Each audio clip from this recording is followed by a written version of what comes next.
Hello, my dear friends. Welcome back. Today, I am going to discuss about the features of Indian economy. The first feature of Indian economy is the low per capita income. When we talk about the per capita income, it is the per head income of a country. In other words, we can say it is the average income which is calculated by dividing a national income of a country by the total population. This per capita income, it is actually the index of the economic welfare. That is, if we want to know the economic welfare of a country, we should have a look and a right comprehension about the per capita income of that country. This per capita income, it also helps us in knowing the standard of living of the people in a country. If we talk about India, this per capita income, it is very low when compared with the other countries of the world. According to the World Development Report 2011, if we look at the per capita income of different countries, let us start with the first one, which is Switzerland. The per capita income there was, as per that report, it was $65,430. Now, if we talk about USA, it is less than that of Switzerland and is $46,360. If we talk about the next country, which is here Germany, and the per capita income is $42,450. Now, if we look at the per capita income of our country, as per that report, it is only $1,450. Now, here only you can see the disparity, or you can see the gap in the per capita income among all these countries. Now, if we compare this India, our country, I mean India, if we compare this with the other countries which are developed, and see the huge gap is there in the per capita income of our country. Now, if we talk about the per capita income of our country, which is given here in dollars from 2000 and 2018, if we see this per capita income is showing an increasing trend from $443 to $2010. Here it is showing an increasing trend, but when we compare this per capita income with the other nations, especially if I talk about the developed nations, then it is very, very, very less. All right. Now, if we compare this per capita income of India with China, you can see here in the year 2000, the per capita income of our country is $443, whereas in China, this income is how much? It is $959. Now, if we talk about this year, that is 2018, in the year 2018, the per capita income in China has surged to $9,771, whereas in our country it is only $2,010. Now, if we talk about this, why there is too much like gap in the per capita income between these two countries? I am talking about India and China. Even though the population is just 3 crore, I think more than that of India. When I talk about the population of China, which is about 139 crores, and we have about 135 crore population in India. Why is then this much of gap in the per capita income? It is because the GDP, or the national income of China, is almost 3 times than that of India. This is the main reason why the per capita income of China is more than that of India. The second feature of our Indian economy is predominance on agriculture sector. There is the predominance of primary sector in our country. It is very clear since our independence. a large number of people are still engaged in agriculture and related activities. Actually, this agricultural sector is actually the largest sector of our Indian economy. Let us have a look on some achievements of this agriculture sector.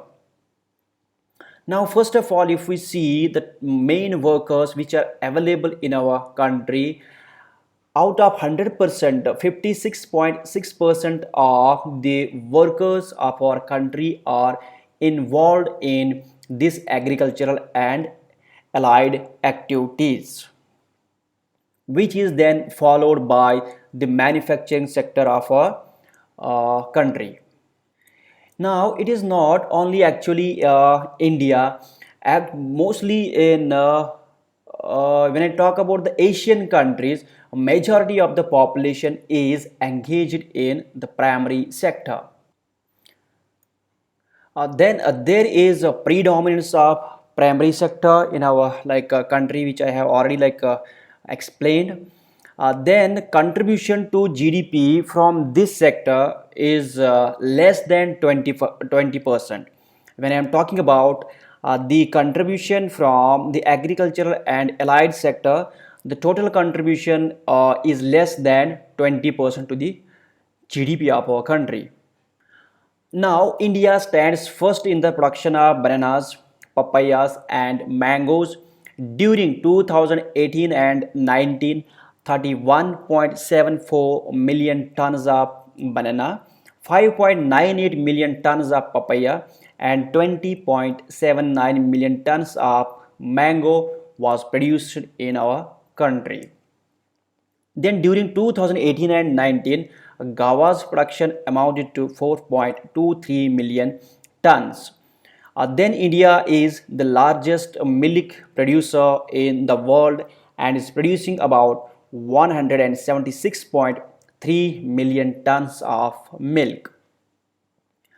India has the largest population of buffaloes in the world, and the count is 108.7 million. Then India is the largest pulses producer in the world, and it is expected in the year 2019 and 2020 the production of the pulses would be about 26.3 million tons. Among vegetables, if we talk about, India ranks second in the world and first in the production of okra. Now, if we see in our country, this agricultural sector is the largest sector of our economy. What is the advantage of this to the Indian economy? Now, here if we talk about this agricultural sector, there is one advantage, that is the robust demand. This demand is there in the agricultural sector, and this is because of the rising income of both urban as well as rural people.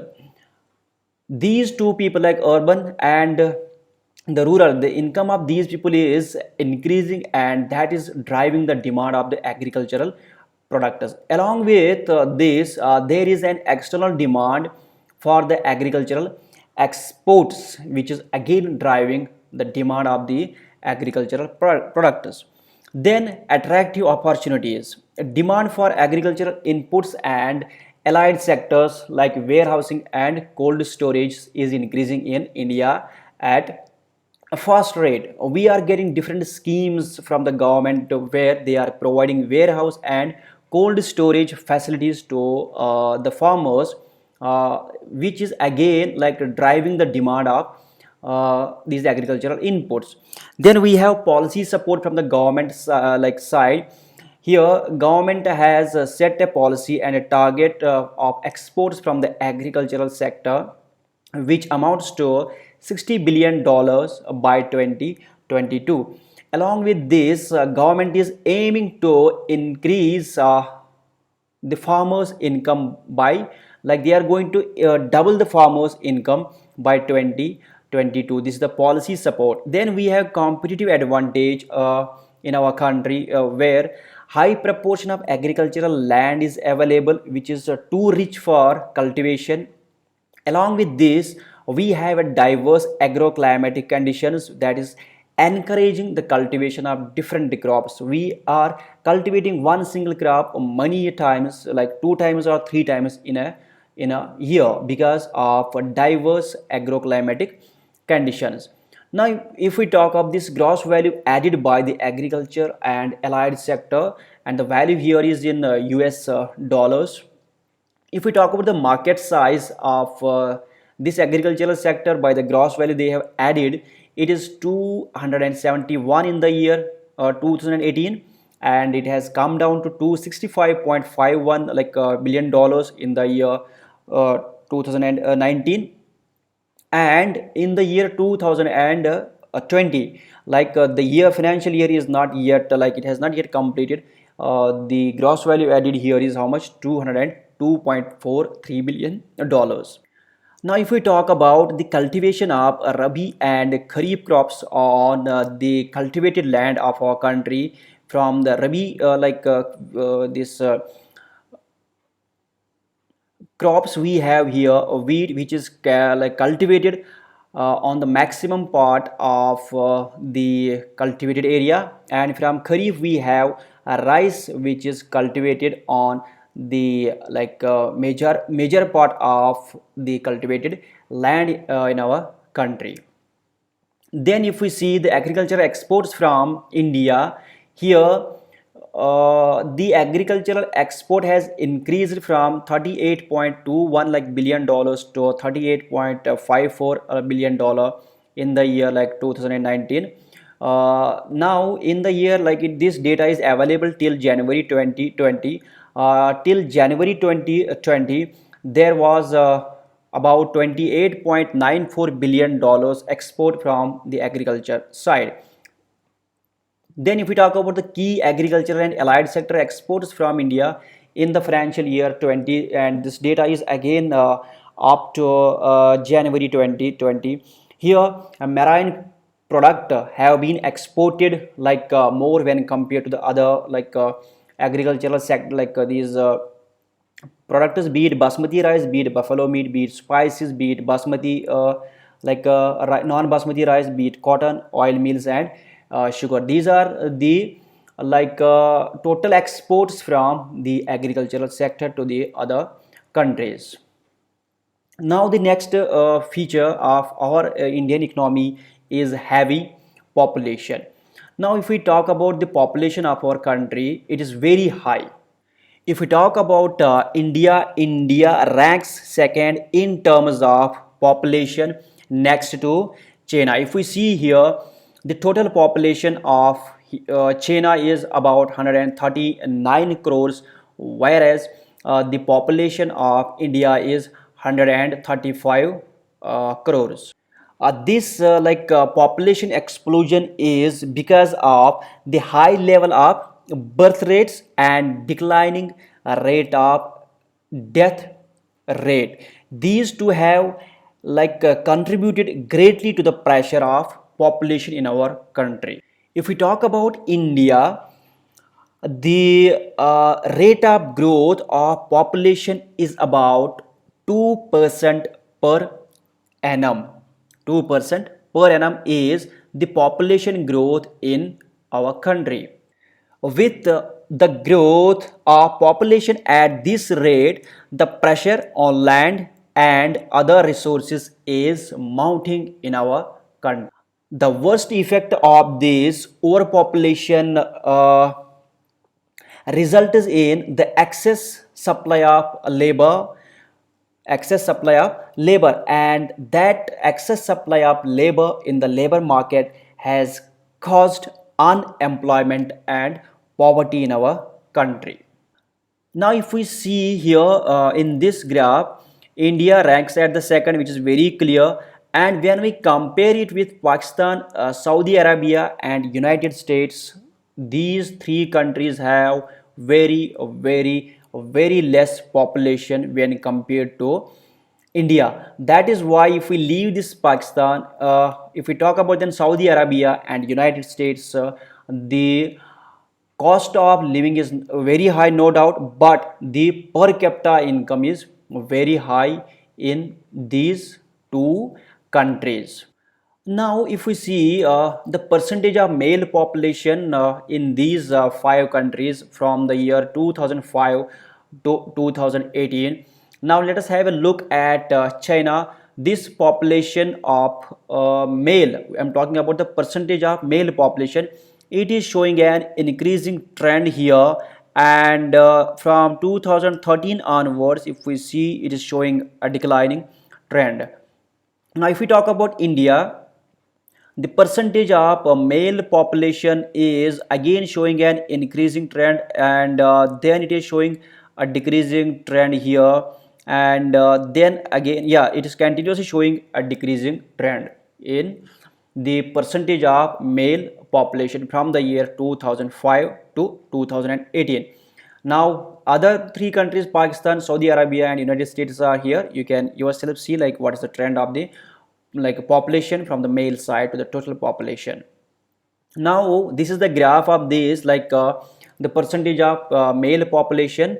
Here I have taken the data from 2000 to 2018. This is the 18 years data of the male population in all these five countries. A comparison of the male population in all these three countries, five countries.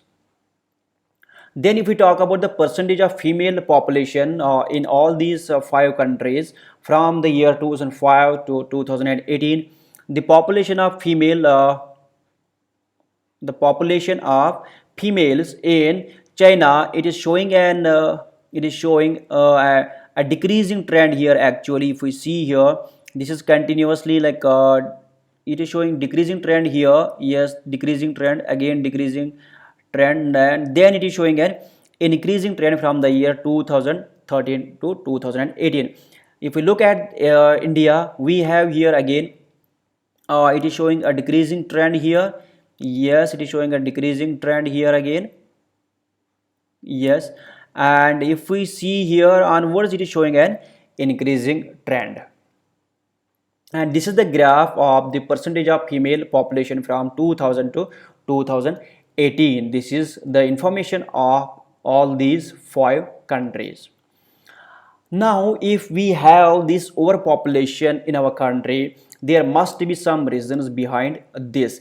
Let us talk about the reasons which are responsible for the overpopulation in our country. The first reason here is child marriage and multi-marriage. So let us talk about first the child marriage.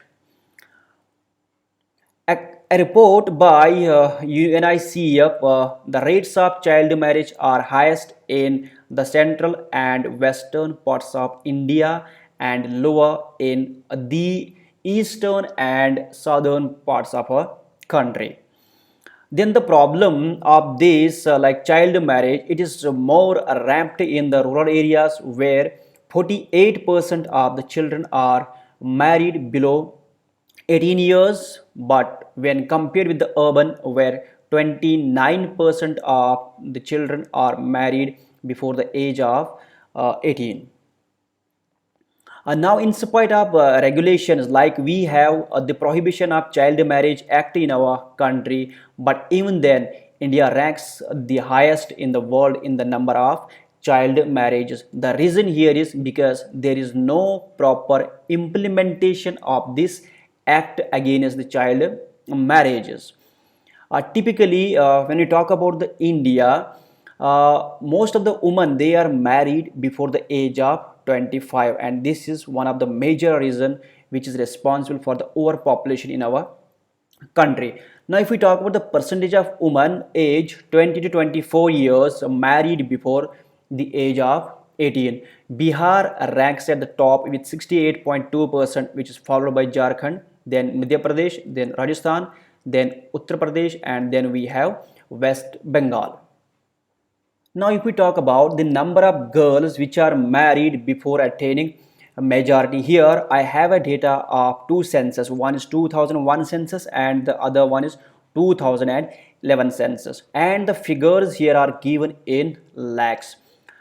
Here if we see the number of girls which were like married before the age of 10, or I mean to say less than 10 years, here we have the number of girls which were married between the age of 10 11, here we have 12 13, here we have 14 and 15, here we have 16 and 17. That is, this data is about the marriage of girls before attaining the majority, right? If we talk about here 2001 census, here 78.49 lakhs of girls were married before attaining the majority. Here I am talking about they were like of the age of less than 10 years and they got married. Then we have here 80.86, there is an increase in the number. When we talk about 2011 census, about 80.86 lakh girls were married below the age of 10. In the age bracket of 10 to 11 years, under 2001 census, 34.34 lakhs of girls were married and 58.37 number of girls were married in the age of 10 and 11.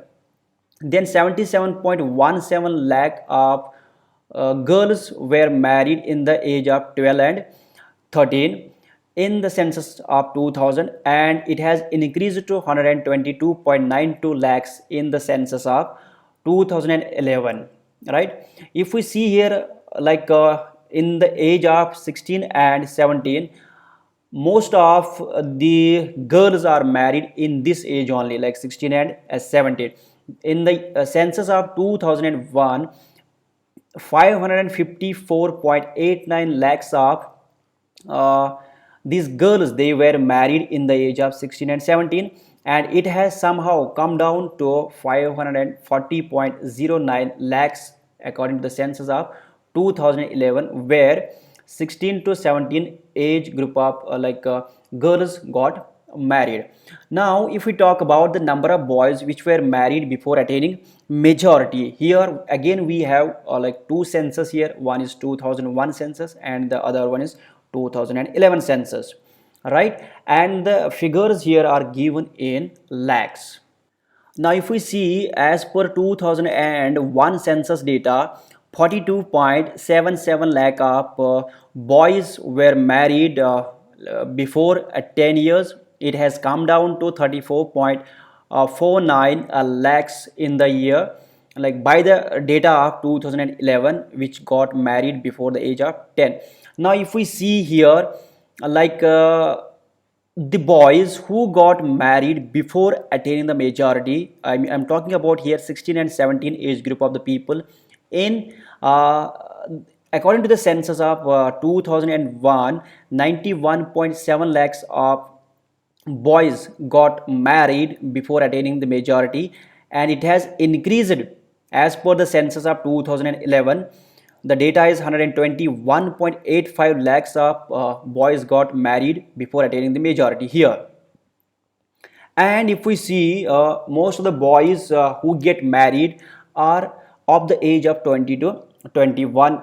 When I talk about 2001 census data, 743.86 lakhs of boys got married between the age of 20 and 21, and it has again come down to 602.29 lakhs of the boys got married in this age group. That means now most of the boys in India, they are getting married after the age of 25 years. Now if we talk about the percentage of underage marriages according to communities, here we have under 18 years and up to 25 years. Up to 25 years means this is above 18 years of age and below 25 years of age, 25 years or below 25 years of age. Now if we talk about the Hinduism, here 31.27 percentage of children or the kids, they get married under the age of 18 years, under the age of 18 years. When I talk about the children or the boys and girls who are above the age of 18 and below the age of 25, 91.5 percentage of that population gets married in this age, that is 18 plus and 25 years. Now if we talk about in Muslims, 30.57 percentage of boys and girls who are under the age of 18 get married. They get married under the age of 18, and 90.9 percentage of boys and girls get married above the age of 18 and below the age of 25. Even I can take 25 years also here. Now in Christian, Sikh, Buddhist, Jain, we have the data here. But when we talk about our country, the national here, the like marriage of boys and girls who are under 18 years, 30.21 percentage of that population gets married before 18 in their majority, and 91.09 percentage of the population of our country, they get married between 18 years and 25 years. All right, this is what this graph and the data talks about. Along with this, we have the tradition of multi-marriage system in our country, which is again increasing the rotation of childbirth. Apart from it, the increasing tendency of widow marriages due to the social reforms is also increasing the childbirth up to some extent in our country. Now the next reason for the overpopulation in our country is hot climate. Due to hot climate, maturity comes at early age in boys and girls. Due to which, what happens? These boys and girls, they become ready to give birth to their children at the early age. This is one of the main reason for the population explosion in our country. Now, if we see as per the research which talks about that the temperature which is between 25 and 30 degree is very good for boys and girls to become mature very early.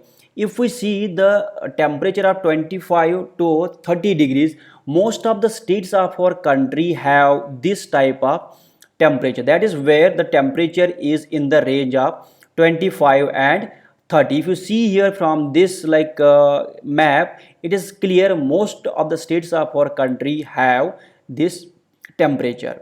And now if we see the population of these states, if we talk about the highest populous states of our country, Uttar Pradesh ranks at the top, then we have Maharashtra, then we have Bihar, then we have West Bengal, and then we have Andhra Pradesh. If we look at the temperature of these states where the temperature is 25 to 30 degrees in major part of the year.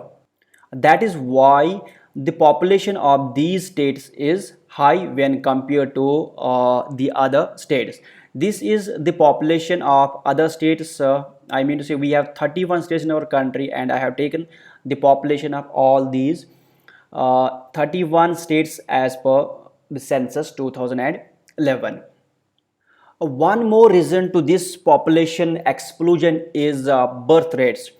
If we talk about like before 1988, the birth rates were very high. Birth rates per thousand people.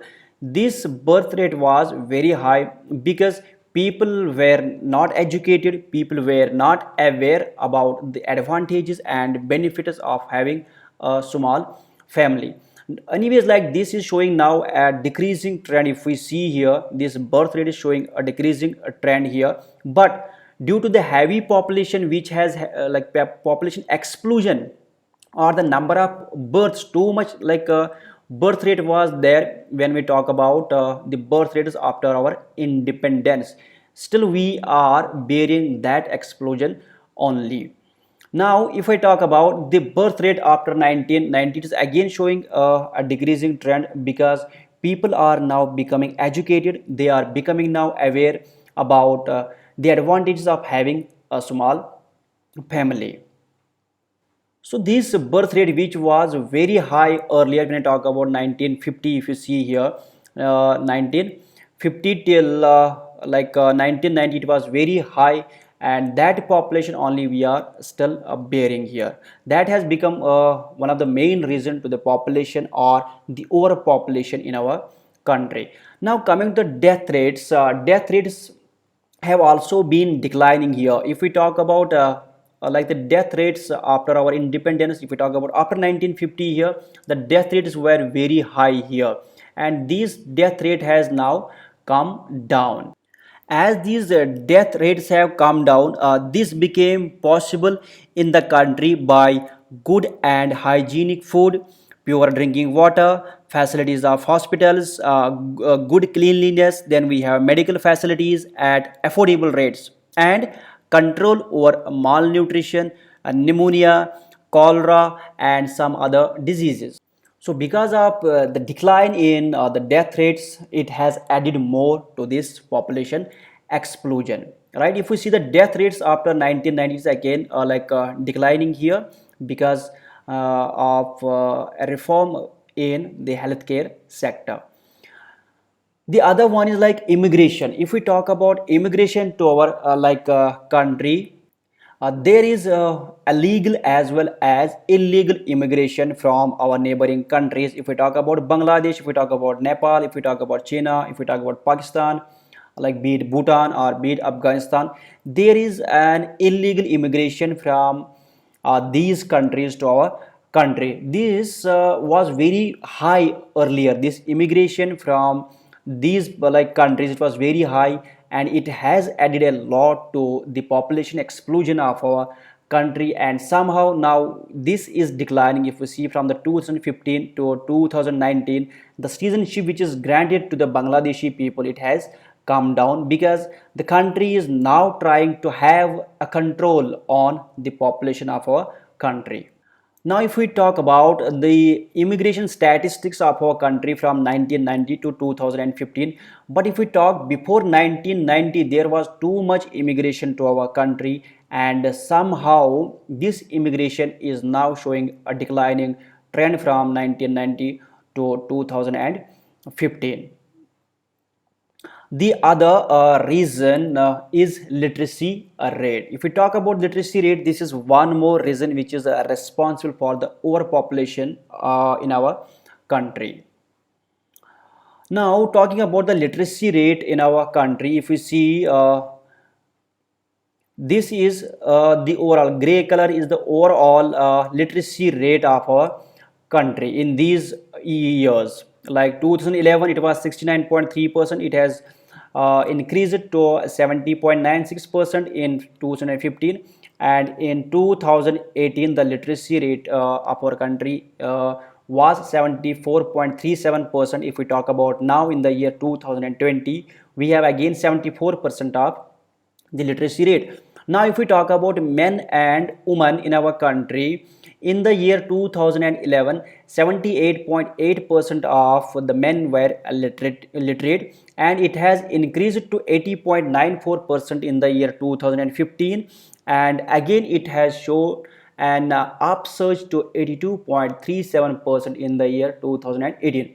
Now if we talk about the literacy among women as the females, in the year 2011, 59.28 percentage women were literate in our country. It has increased to 62.98% in the year 2015, and again it has increased to 65.79 percentage in the year 2018. That means the literacy rate between both men and women is showing an increasing trend. But if we talk before of this, there was too much illiteracy among both men and women, which was one of the major reason in the increase in the population of our country.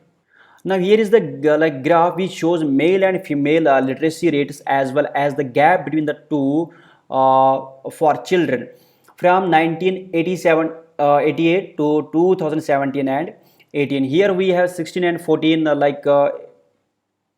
age group. Here we have 15 and 24 years of age group. Here we have 25-64 years of age group, and here we have 65 years and above age group people. And here we have male literacy and female literacy both in all these 3 or 4 age groups. Then if we talk about the state-wise literacy rate in our country, we first see the national average of our country is about 74% here. If we see here 70 these like states have the literacy rate in adults which is below 73%, that is less than the national average which is 74%. That if we see here from this map, you can see most of the states of our country have literacy rate which is below the national average. Then we have 73.2% to 80% in these states. Like here we have these states have the literacy rate which is below 73%. And then we have these states which are like shaded here yellow, they have a literacy rate of 80% to 86%. If you see here, these states have the literacy rate which is more than 80% but less than 86%. Now if we see these states, they have these like Kerala and all these states, they have a literacy rate which is greater than 86% but less than 95%. Then we have only this state here which has literacy rate greater than 95%. Now the other feature of our country is poverty. When we talk about poverty, it is both acute and widespread in India. There is a cancerous growth of poverty. This poverty is actually considered as a curse to humanity. This poverty is actually the outcome of unemployment and underemployment in our country. According to the 11th plan estimates, the total job requirements of the 11th plan was about 100 million. But unfortunately, in India, at the end of each plan, the number of unemployed youth is larger than in the beginning of the plan. Though each plan has made efforts to create more employment opportunity, but at the end all these plans have failed to provide opportunities in our country. Unemployment generates no income, whereas underemployment provides low income.